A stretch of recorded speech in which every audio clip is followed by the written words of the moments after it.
What up, YouTube? So I kind of wanted to make this video. I know it's kind of different from what I've been making recently. I'm still gonna do the Wreckfest content um, the majority of the time on this channel, but I don't know. I was thinking that a real life story of of something I've been through that actually not a lot of people know. I think would be something I'd like to dive into. So that's what I'm going to do with this video. If you enjoy my content, enjoy what you see, please consider subscribing, giving this video a like. But I'm going to talk about the night I was stabbed. Um, I would have been 18 years old. Um, I was living in Medicine Hat, Alberta, Canada. Um, basically, really the first time I lived partially alone in my life. So it was kind of a big step. I had workers and stuff come during the day um, just to see if I was all right and stuff. But yeah, I was alone during the night. And it kind of got lonely, so I kind of wanted to invite a friend over and stuff. And I was always kind of an introvert, so the only people I could really that I felt comfortable enough um, to hang out with was like the criminals, the druggies, um, those kind of people. The people that break laws, the homeless people, those were the people I felt I could hang out with, mainly because I didn't have a high self esteem. I looked at myself like I was every single one of them, kind of thing. Um, so basically, what happened was I had this person who I was talking with. I'd run into downtown Medicine Hat all the time. I'm not going to say names for confidential reasons, but I didn't really know him that well. He was mentally challenged. He always kind of walked around. He had a weird strut. He breathed weird. A person in your head you would think is harmless. But anyways, so I invited him over to my house one night. So he came over. For the first like 25 minutes, he was chill. You know, um, he didn't act really weird. Consider well for what he was. Well, he wasn't acting weird or anything. But randomly he tells me he has a friend coming over. And I'm like, okay, because I wasn't really expecting anyone else to come over here, just him. So I was kind of taken aback by that. But I eventually was like, okay. But anyways, this person comes. It turned out to be two people. It was this girl and her boyfriend, I will say. And then they also had a dog that they brought. And now I have no idea if we were allowed dogs in that or animals in that place. That's probably was my least concern. I just didn't care. But it was just kind of getting weird that all these strangers were coming into my house, right? But I didn't say anything originally. I was just kind of, I didn't know what to do. So I just kind of went with it. And then I find out that um, they wanted they wanted this guy that I was hanging out with to get them some meth. Um, kind of was like, what the hell's going on right now? Kind of, I didn't know what to do, right? I didn't really want any of that stuff coming, anything like near me. Um, I mean, I tried meth when I was younger, only once, but I wasn't really deeply into that scene. I tried staying away from it, even though I hanged out with a lot of meth addicts. But I only did it once. But basically, so they met with this dealer because I guess my friend, he was kind of like the hookup guy. So he hooked up. He contacted a dealer. They came out, and I told them meet down on the main floor on the outside. I don't want this deal to take place in my house. So they did. Um, then they came back up, and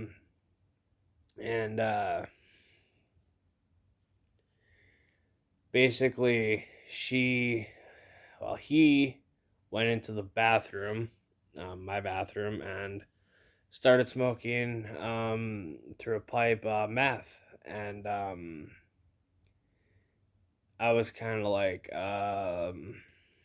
now I really started feeling uncomfortable because they're starting to do meth in my place, and I said I didn't want, but I didn't want to say anything. I was fearful of saying anything because I know what meth can do to people. Is it makes them, they can go from 0 to 100 in like a second.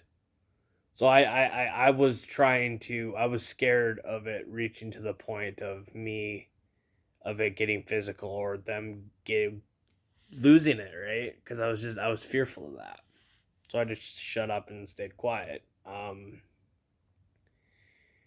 So then basically, um, after he was done in the bathroom, this couple, they decided to go in there and then they have sex in my freaking bathroom. And that's another thing. I was like, what the fuck are these guys doing? This is my house and they're bouncing around like it's theirs. So then I knew things were gonna get in trouble, but I still didn't say anything. And then the couple, they started getting into a fight. So her boyfriend kind of fucks off, leaves the place, and takes the dog with him basically, and that was the last time I ever seen them. Um, but then she was like, "Okay, I want some of what this guy has, so I want to go buy some meth." So she asked this guy to call another dealer, um, as she did, as he did, I should say, and they came up over here. This guy I actually knew from before, um, around town. I didn't know him overly well, but like I talked to him and stuff. So he kind of was one of those dealers where I know now you don't really trust anybody, but especially to people doing that. But I don't know. I trusted him enough to let him come up to the door, kind of thing.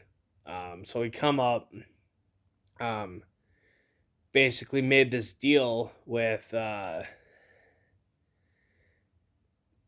this girl, um, and basically she bought the stuff and then and then he left and then she started trying it and she tried it for like a few times I guess and then was quiet about it. I was kind of minding my own business, like more thinking of what the fuck's gonna happen if these people catch drug addicts in here. I'm gonna get kicked out of the place, right? I was freaking out, but I was trying not to say anything because I didn't want my anxiety to affect these people that have been doing meth the wrong way and then making the situation even worse. So I was I was just sitting there quiet. And then she just started freaking out on this guy that I invited into my home, that invited all these other people into my home. And basically, she she just snapped on him and was basically like, this is not what I paid for. This is low quality meth. This is shit. Which honestly, is there even a high quality of meth? It's like fucking chemicals mixed together. But let's be on the point. Um, so yeah, she was just freaking out, saying it wasn't good enough. So this guy, he basically tried calling back the dealer to come back, or well, either of them, that he was talking to before, and they just didn't answer. So from that point, she was just kept getting madder and madder and madder, and those two kept arguing in my house. And I didn't know what to do because, like things are getting aggressive. Anything can happen in this situation. And I don't really know either of them overly that well. And I was also drinking a little bit before, so my mind was kind of like, I wasn't drunk, but I was more slower, I guess. I was buzzed, so I didn't know. I was trying to figure out what was going on. So eventually, I ended up picking the guy invited over side and being like, "Calm down, like this is my house." And I motioned this guy to stay, and I kind of motioned. I'm like, "So can you please like leave to this girl? Like I don't want to get in trouble in this place. This is my house. I don't want you here." But I was trying to be kind about it. So eventually she did act. She got up and she walked over to the door. But at the door, there's also the kitchen that was on the right hand side. If you're walking towards the door from the inside, and basically the left side, if you're coming in through the door into the place. But there's also a wall, like where the fridge and stuff would be, facing towards the living room. So there was kind of a blind area there. So what she did was she opened the door and shut the door, indicating she left when she never left. She went and hid under or beside the fridge there, so that blind spot. So I went over to to not only shut the door to make sure it's shut but to lock it because I didn't want her back in my place. But while I was doing that, all I seen was this blur from the side of my eye, and it happened so quick. She cut me right here. I still have that mark. Now, thankfully, that cut wasn't extremely deep. It was more of a flesh wound than anything. But I was more, I didn't know what the hell happened. I was shocked. Like, your brain doesn't comprehend it. And I didn't feel anything. And I didn't even notice I was really stabbed until I started feeling this cold, like the feeling of blood. But I didn't even know if it was blood. It was like I thought it was like water. It was like cold water dripping down your skin. Like I didn't know what just hit me, and then I touched it, realized it was blood, and then it started cluing in. I was stabbed. And then also I looked down at my arm, right here. Now this was a lot of a deeper cut. So what she did was not only did she go for my neck, right afterwards she went into a Z motion and she got my arm as well. And the arm one did go deep. So, and I didn't even feel that. It was just like, it was like a cold sensation. It happened so quickly. It didn't hurt. It almost kind of tickled.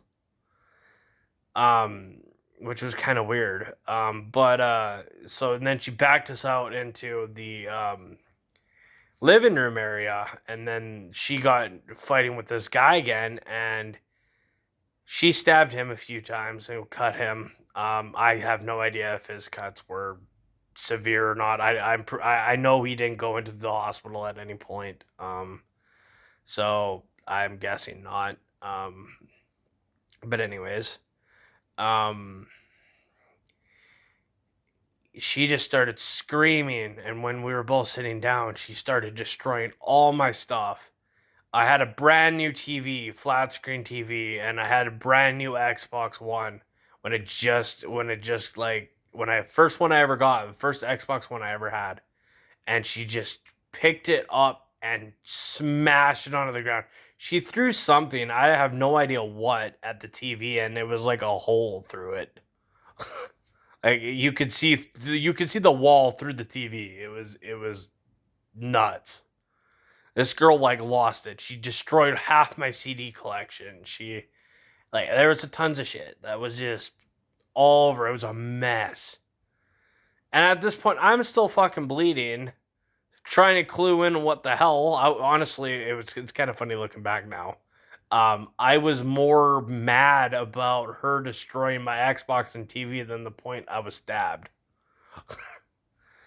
But anyways, and she just started screaming, and I tried calming down the situation where this guy kept making it worse.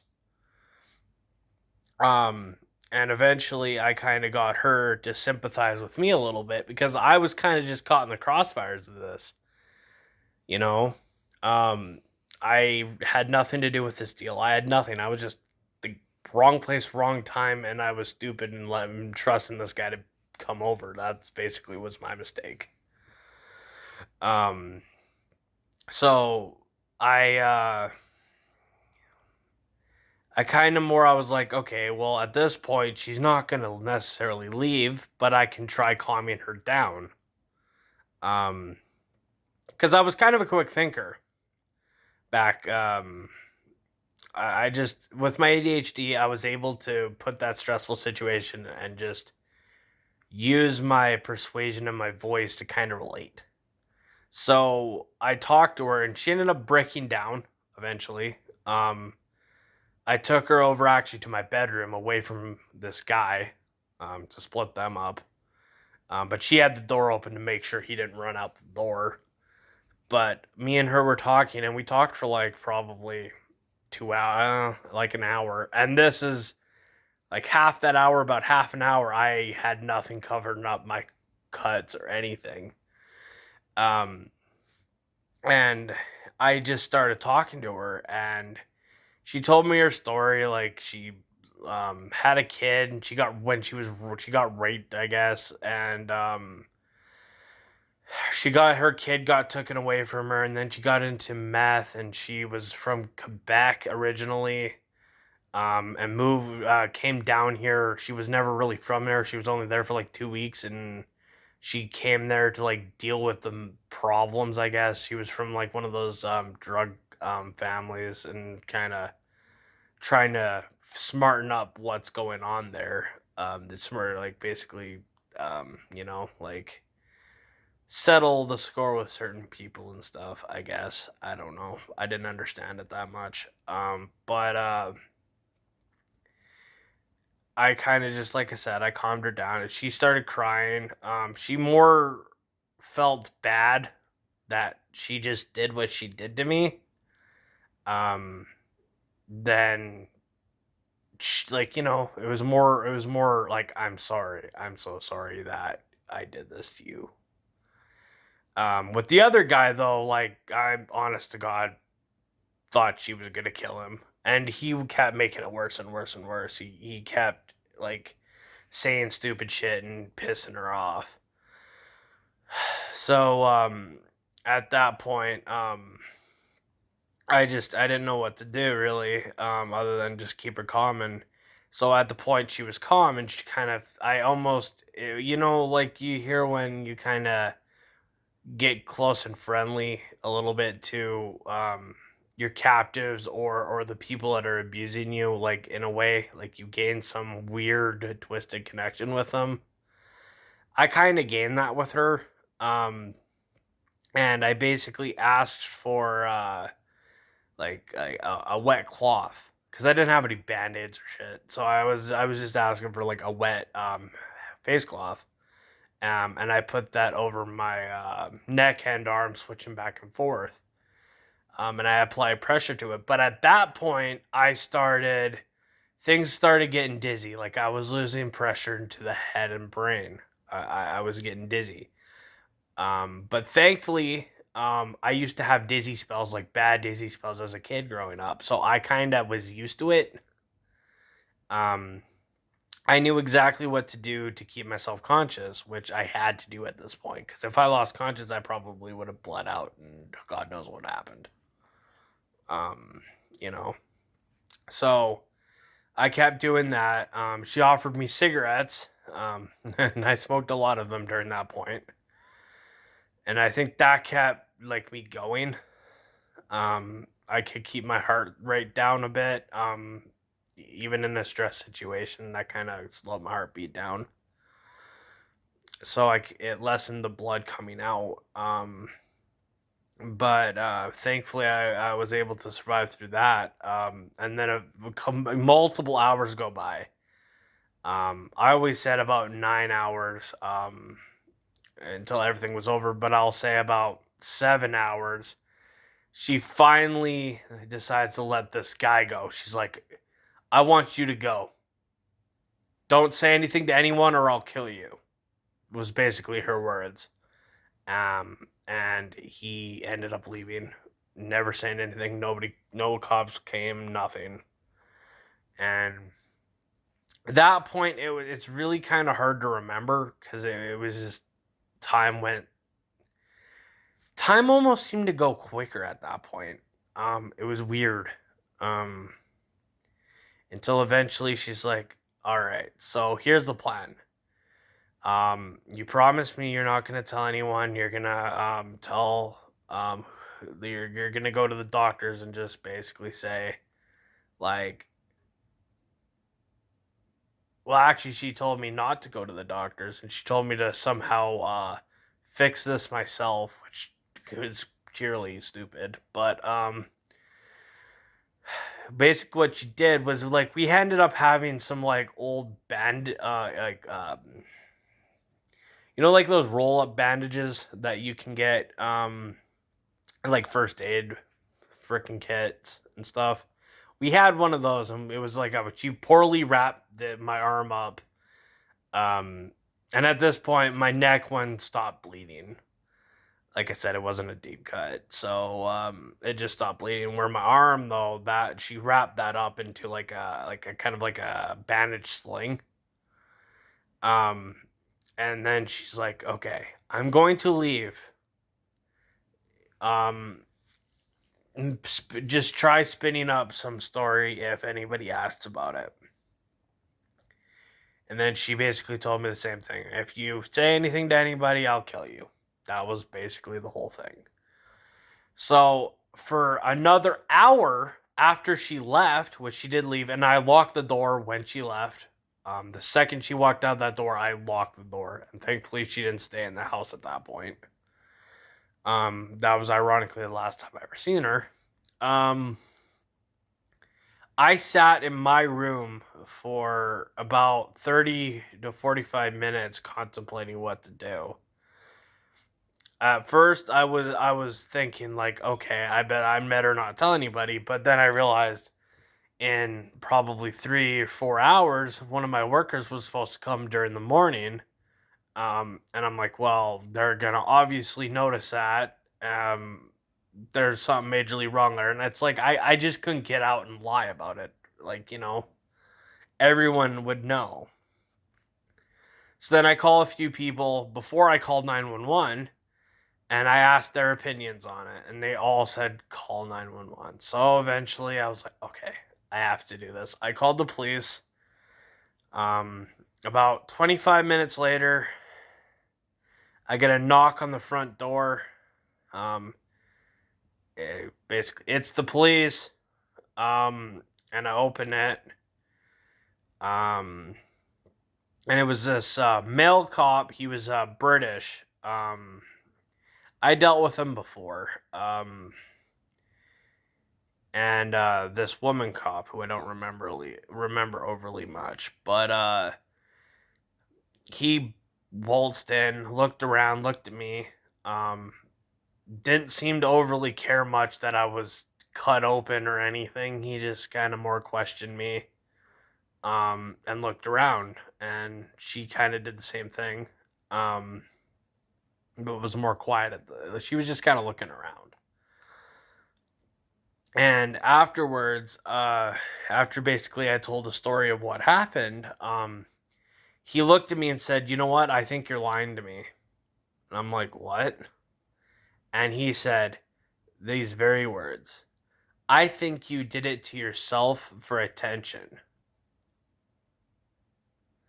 And at that moment, I did not know how to feel, because I had a long history in my life of things happening to me and me telling somebody about it and not believing me. And at this point, it was kind of one of those situations where I'm like, okay, like that was the least of my concerns, because it was obvious. All my shit was destroyed.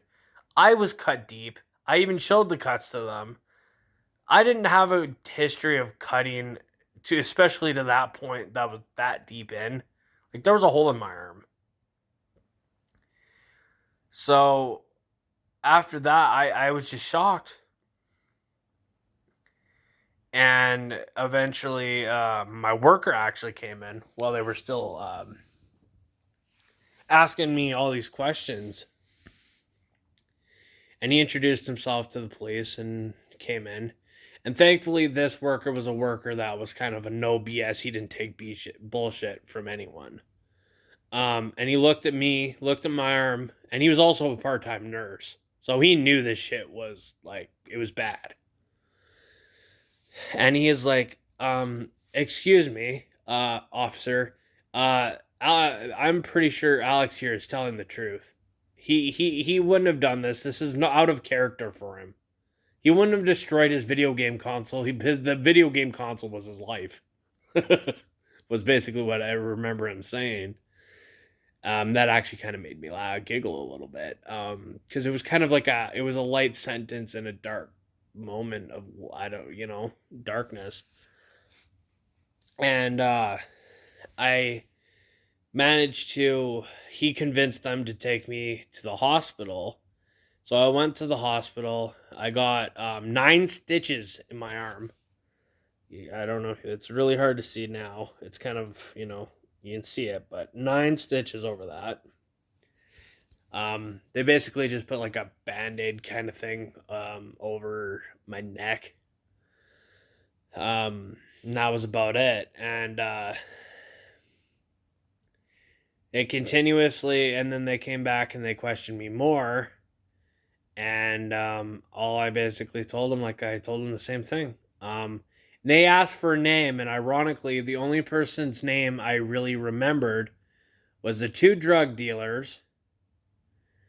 Who the one the police said was a fake name, or so they were trying to say. His name was kind of a weird name, but what was interesting too is I looked up that name and I found him on Facebook under that name. So that's kind of comedic, but anyways, and then the other guy, he didn't really do much in this whole thing. He had nothing really to do with it, so I didn't tell them really about him. I left his name out of it. But the third guy that brought all these fucking idiots here, I said his name in a heartbeat. And maybe people call me a snitch, but he was the reason I got stabbed. I let him into my house acting like I was going to be his friend, and this is how he repaid me. So the police went to ask him a bunch of questions. And he refused to speak on it. he was like, I'm not snitching, basically. So the cops just was like, okay, and let him go. So they finally ended up saying, all right, well, we'll keep an eye out for a late 20s, maybe early 30s year old Native American girl, and a white guy with a beard and this dog. I really don't think they looked at all. I really don't. But anyways, I went back to the place with a full amount of people, like my workers. My parents ended up coming up there, and we were just gonna try cleaning shit up, which we did, and throw out anything that was broken. Because the police didn't even offer like payments or a court opportunity to like get money or and I didn't have insurance, so of all of the stuff that was broken with my personal things. Now I did have what do they call it, like insurance for the actual place itself, so if there was any marks and stuff and blood on the walls, that was all insured. So that, thankfully, and the manager of the place, he was a really nice guy, so he let me get away with that.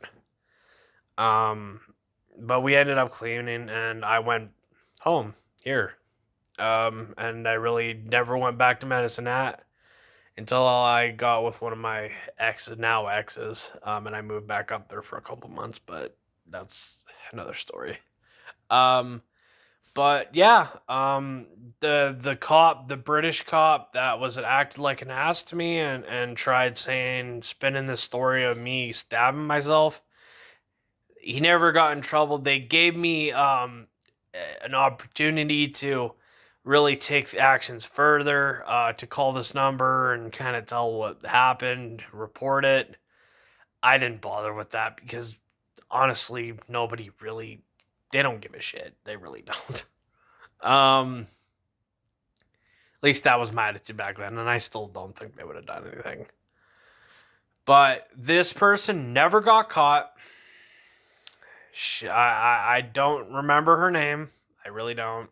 I don't know if she's alive anymore, but as of right now, I know she was never arrested for the crime of assaulting me with a deadly weapon, and very well could have almost attempted murder, basically. Because if that stab in the neck would have went any deeper, that would have cut my jugular vein, and I would have been dead. So that's my story on the night I was stabbed and held hostage for multiple hours. I always say 9, but I can't remember exactly how many hours I was held hostage. But anyways, I hope you learned something from my experience. I hope that's why I'm sharing this, is I'm hoping that something positive can be found out of that bad of a story. Um, if you have any stories you want to share, you can in the comments. I'll definitely read through them.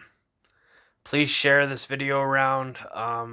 It would mean a lot for more people to hear my story. But thank you for watching. Peace.